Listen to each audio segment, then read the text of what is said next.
This week on Roundtable, does Governor Gavin Newsom have a fight on his hands? The recall news this week that should grab his attention.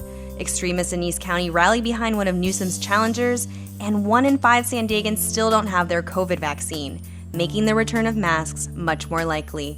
I'm Christina Kim, and the KPBS Roundtable starts now.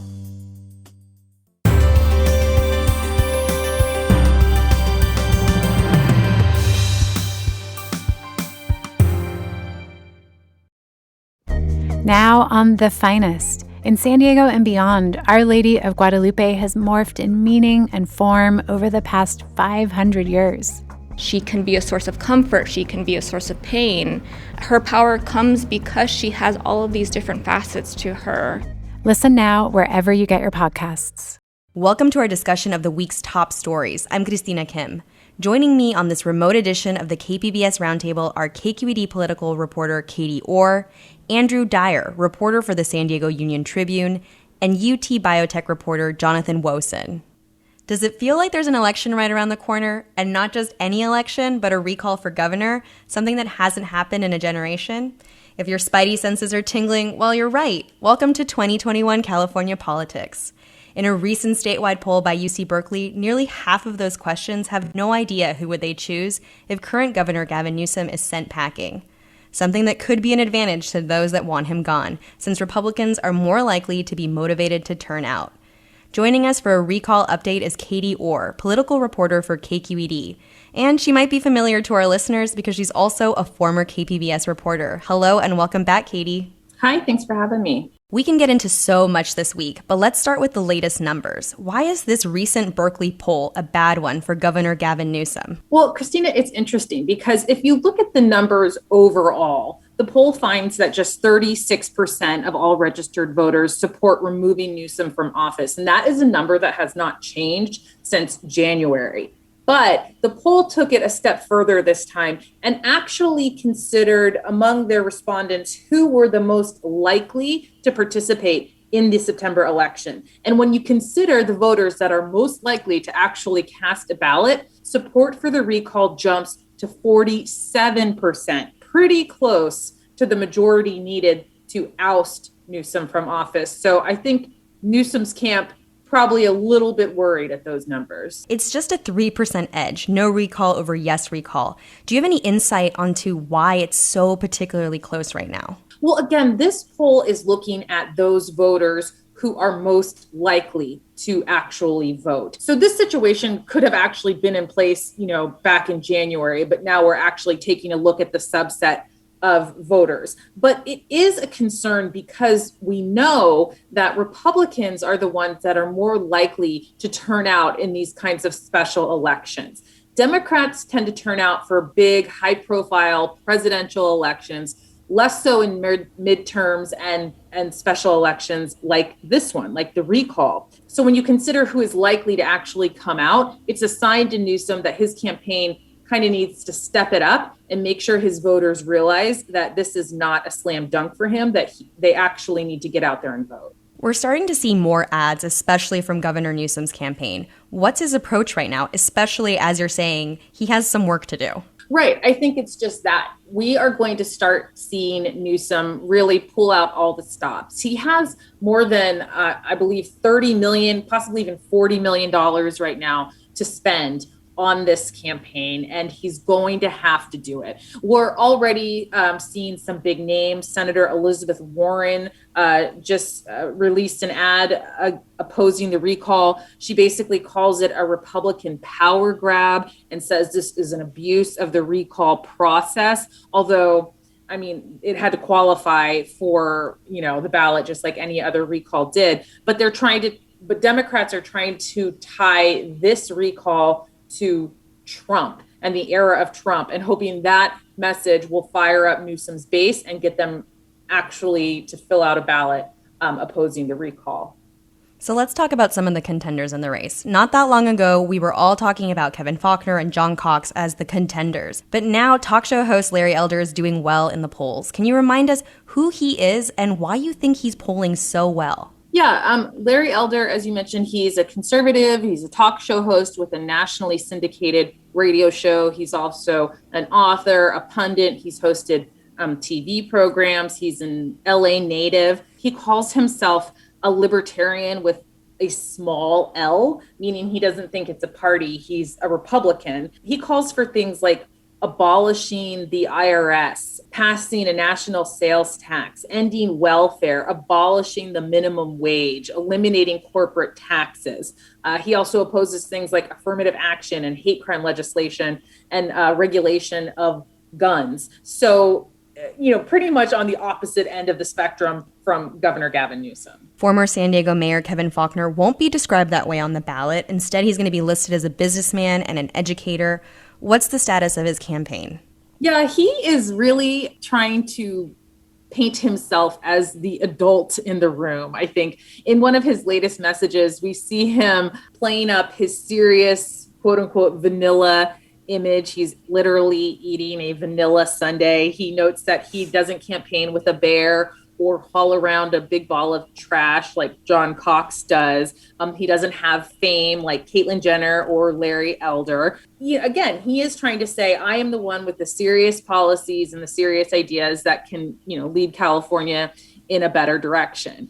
I don't know how well it's catching on. That Berkeley poll had him tied with Cox at getting 10% of the vote from voters who are most likely to vote on a replacement for Gavin Newsom. And, this is California. We elected the Terminator governor.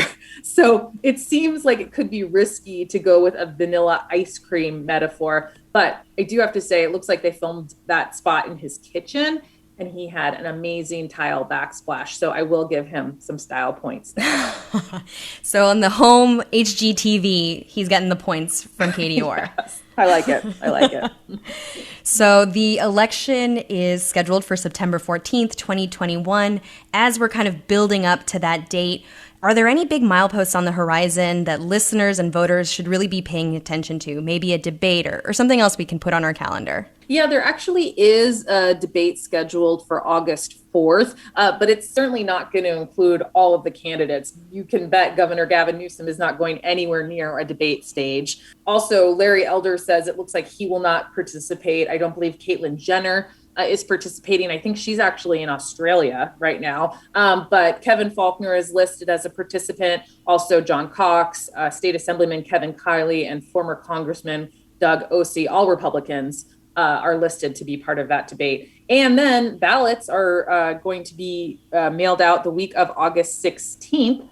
So, in just a couple of weeks now, people can actually begin voting in this election. I've been speaking with Katie Orr, political reporter for KQED in the Bay Area. Thank you, Katie. You're welcome very much.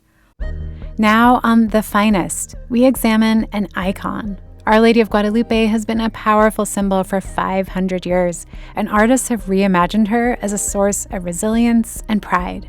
Listen now wherever you get your podcasts. More now on that event in East County that drew recall candidate Larry Elder and others to El Cajon. It was billed as a local show of support for Israel, but that's not how it will be remembered. Violence between an obscure right-wing group and counter-protesters broke out, and now there are questions about whether there was coordination between local groups and law enforcement. So what do these clashes tell us about the region we live in? Andrew Dyer is on the story and has done a lot of work on these East County groups over the past year. Hello, Andrew. Welcome to Roundtable. Hi, thanks for having me. So let's just start from the beginning. What exactly happened last Sunday? What did you witness? Well, this rally in El Cajon with, former Secretary of State Mike Pompeo and California Governor candidate Larry Elder. Just about as soon as it was announced, organizers on the left and pro-Palestinian groups started planning their own kind of counter demonstration. Plan was to march from the city park in El Cajon to the rally and disrupt it in some kind of undefined way.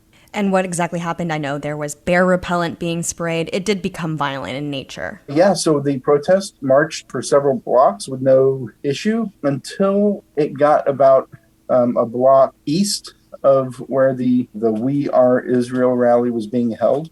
And a handful of, I described them in the story as extremists from far-right groups were kind of there waiting for the protesters. These protesters, I really want to clarify, this was a group of several groups, right? So there was some pro-Palestinian youth organization, Jewish Voice for Peace, but there were also, I guess you would describe them as leftists or Black Bloc or Antifa was also there kind of as an ad hoc security force for the main body of the protest. And once we got to this traffic barricade, it was the members of the Black Bloc who were kind of on the vanguard of this march. And almost, immediately whenever they got there, El Cajon police, there were two El Cajon police officers, videos shared online show this, who kind of backed off and disengaged while these far-right individuals came up and immediately started kind of taunting and just when people are about to fight, there's a lot of posturing and kind of chest thumping.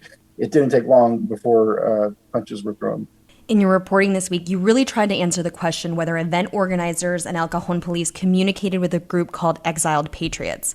Police and the main group called Shield of David deny it. But why did this question even pop up in the first place? Well, so Exiled Patriots is led by a guy named Mike Farzano. He used to be one of the leaders of Defend East County, which is kind of like a larger, more well-known group that sprung up last year during the George Floyd protests. They had a falling out with leadership, and so, Farzano started his own group, and they've been front and center at several protests that have had clashes between, either Black Lives Matter demonstrators and the right. But on his Instagram account, the day after the rally, Farzano on video, he said that organizers from Shield of David reached out to him and his organization to talk about what the security structure at this event was going to be like. Now, this is kind of a shocking allegation because, Farzano would deny this, I think, but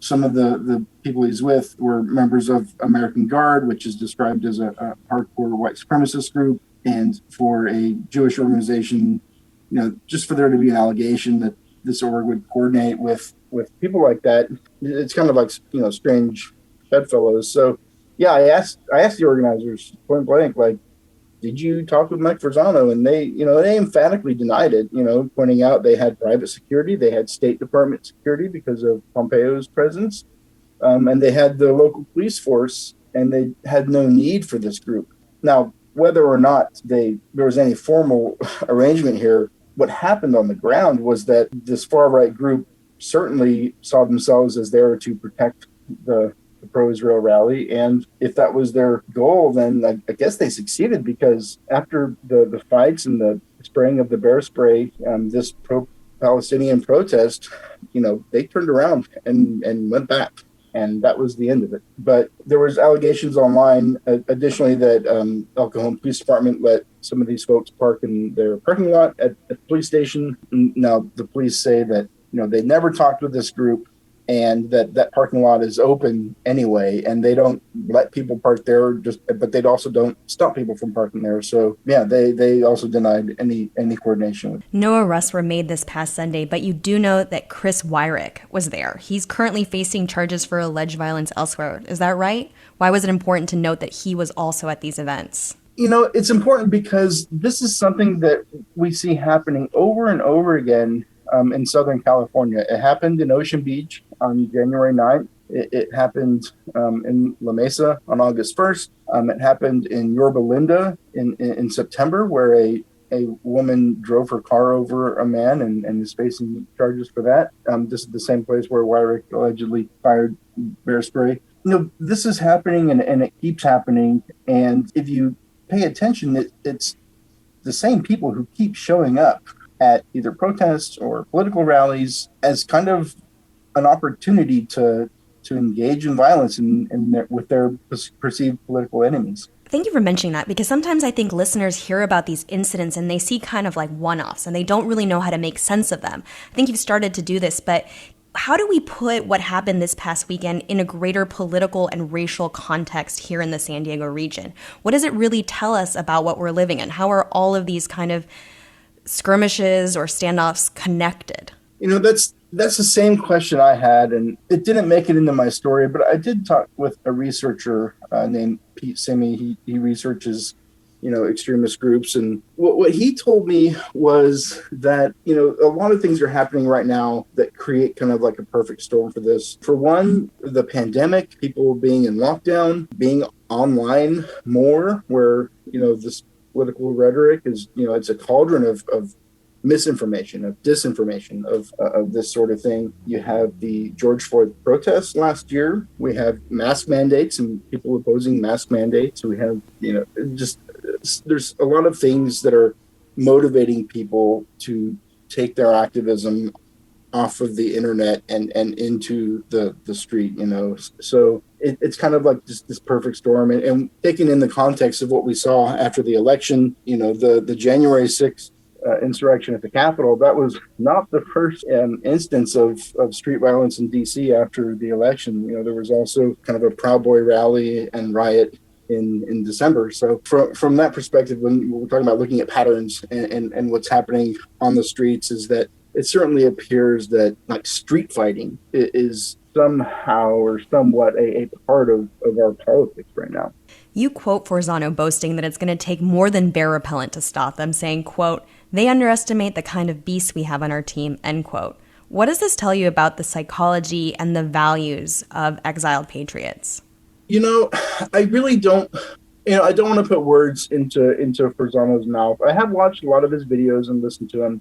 And if you listen to him talk, his slogan for his group is "Hate is for rookies." They don't want to be associated with white nationalism or racism. And in speaking with Simi, he describes it as civic nationalism, which is this kind of pseudo white nationalism where you take all of the elements of, extreme nationalism, traditional values, and package it in a way that is racially inclusive. It makes it a little more palatable to the mainstream. The group that Wyrick is affiliated with, American Guard, the ADL calls them hardcore white supremacists, but Simi told me that they've also pivoted to this more civic nationalist mindset.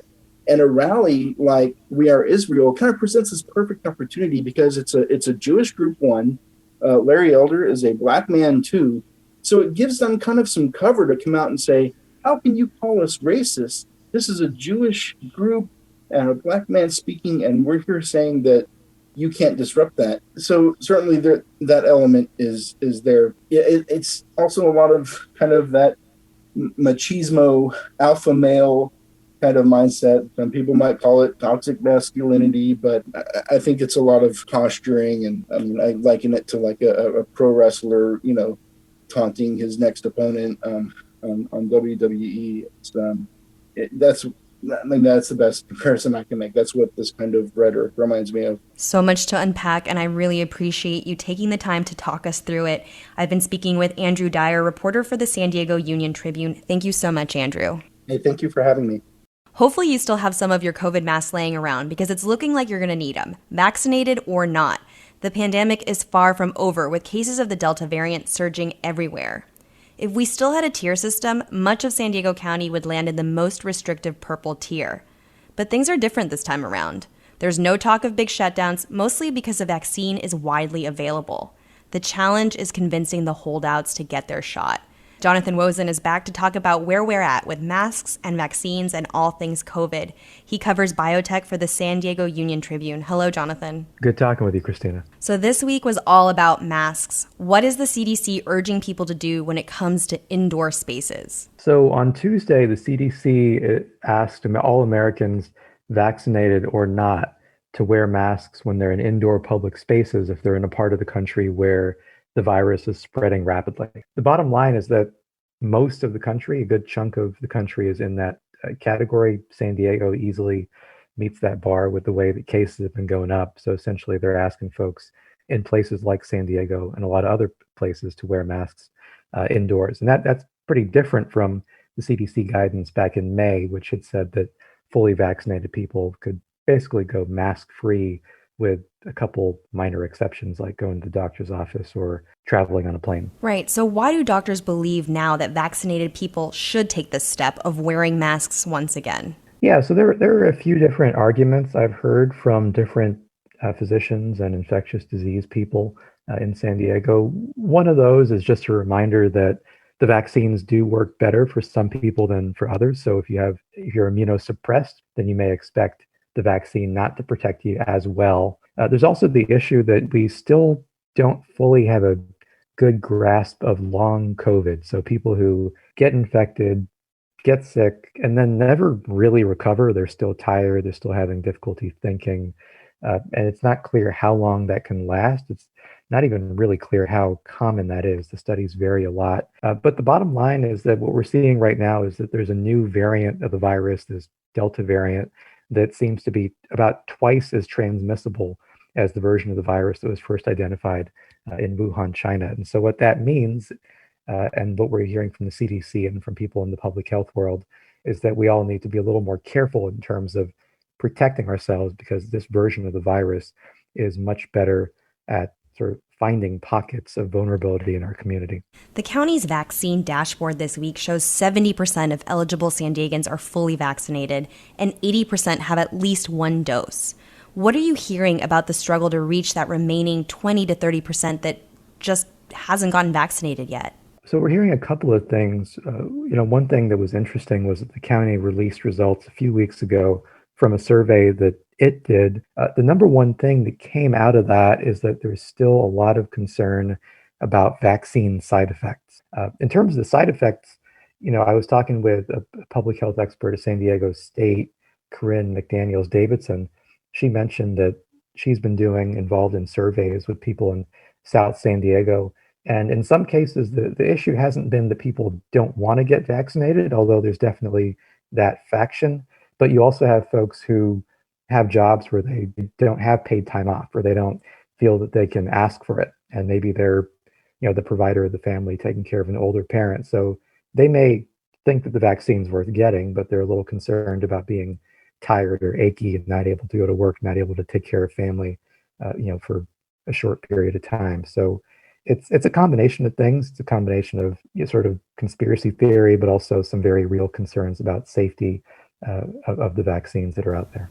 Right. So I'm hearing it's about access. It's about people who have already had COVID who aren't sure if they really need the vaccine. And to your point, misinformation might be the biggest obstacle in reaching any kind of vaccination goals. And they're definitely top of mind for Governor Gavin Newsom. Let's take a listen to what he said on Monday. We're exhausted by the right-wing echo chamber that has been perpetuating misinformation around the vaccine and its efficacy and safety. We're exhausted by the politicalization of this pandemic, and that includes mask wearing that has been equated to the Holocaust. It's disgraceful, it's unconstitutional, it's unconscionable, and it needs to be called out.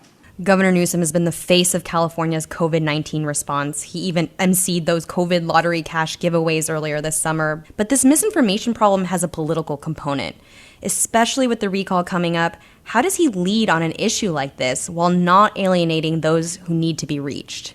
Yeah, it's a good question. I don't think there's a perfect answer there. And if there is, I don't think that the state has found it yet.